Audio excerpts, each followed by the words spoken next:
Hello everyone, today we are going to learn class 8 first chapter when, where and how. Introduction. History is defined as the study of past events. In order to understand these events, historians divide history into three periods. First one is ancient, second one is medieval and third one is modern period.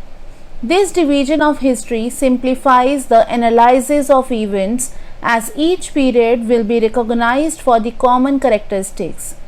In class 6 you have learned about ancient period. In class 7 you have known about medieval period. In this class we will focus on modern period. Facts. The modern period in India.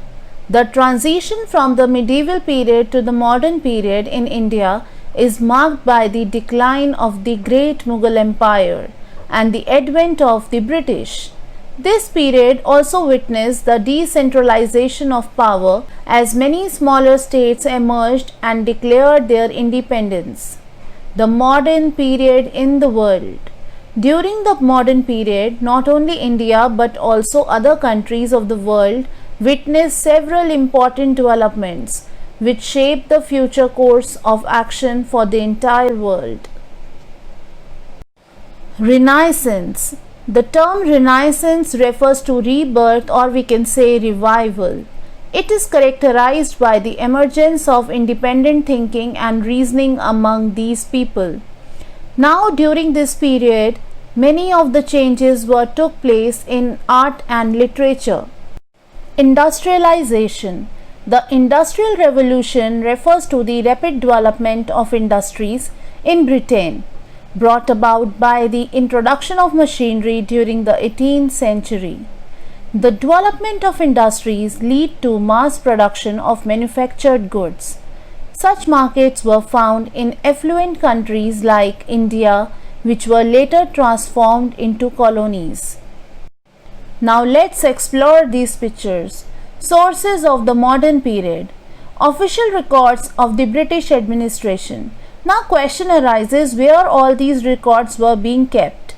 Now in first picture, as you can see, the archives. All the official records were kept in these archives.